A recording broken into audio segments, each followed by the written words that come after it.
Assalamualaikum warahmatullahi wabarakatuh. Saya dari kelompok 4. Di sini saya akan menjelaskan tentang sejarah komputer dan perkembangannya dari masa ke masa. Sebelum ke pembahasan, di sini saya akan memperkenalkan nama-nama kelompok saya. Yang pertama ada Revita Dwi Agustanti, Nada Alia Hairani, Dina Dara Saleha, Fabian Sugiono, M. Fatur Rahman, dan M. Umar Sibarani Ananta. Sejarah komputer berawal dari abad ke-19 ketika Charles Babbage mencoba untuk mendesain komputer mekanik yang bernama mesin analytical. Desain ini menjadi basis kerangka desain komputer sekarang. Secara garis besar, pengembangan komputer terbagi dalam 4 generasi. Generasi pertama dimulai ketika komputer digunakan dalam akademi dan militer. Seperti komputer Atanasoff Berry dibuat pada tahun 1937 untuk menyelesaikan sistem persamaan linear, dan komputer Colossus untuk memecahkan kode rahasia Jerman Nazi. Kemudian ENIAC yang dibangun pada tahun 1946 menjadi komputer pertama untuk tujuan umum. Ketika komputernya dinyalakan untuk pertama kali, Philadelphia mengalami mati listrik. Komputer generasi ini menggunakan tabung vakum untuk menyimpan data dan ukurannya memakan satu ruangan. Generasi kedua dimulai ketika transistor menggantikan tabung vakum. UNIVIC diperkenalkan ke publik tahun 1951 untuk penggunaan komersil. Kemudian pada tahun 1953 IBM memulai bisnis komputernya dengan merilis IBM 650 dan IBM 700. Berbagai bahasa pemrograman mulai dikembangkan dan komputer mulai memiliki memori dan sistem operasi. Generasi ketiga dimulai ketika teknologi transistor meningkat menjadi sirkuit terpadu.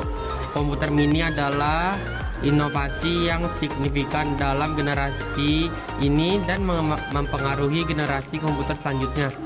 NASA menggunakan komputer generasi ini untuk melancarkan program Apollo seperti komputer bimbingan Apollo untuk mempermudah kendali Apollo, Command atau Service Module.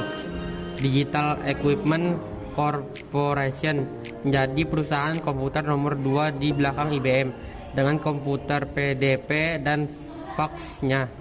Komputer ini membawa ke pengembangan sistem operasi yang berpengaruh Unix.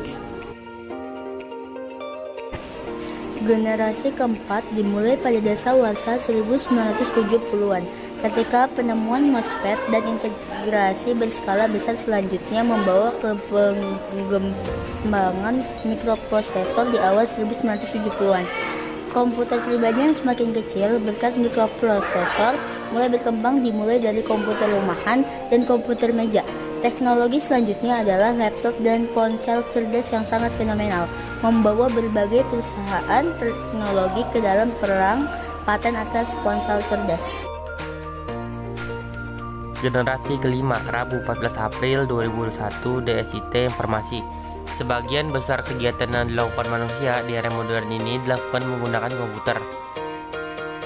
Terlebih di saat pandemi seperti ini, di mana seluruh aktivitas bertransformasi menjadi serba online.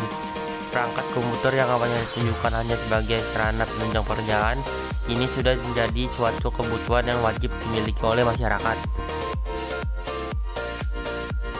Saya akan menjelaskan tentang kelebihan dan kekurangan komputer. Yang pertama, kelebihan komputer mampu melakukan operasi perhitungan rumit, mampu mempersingkat waktu pengerjaan sebuah proyek atau dokumen, dan mampu meningkatkan efisiensi dan performa pekerja.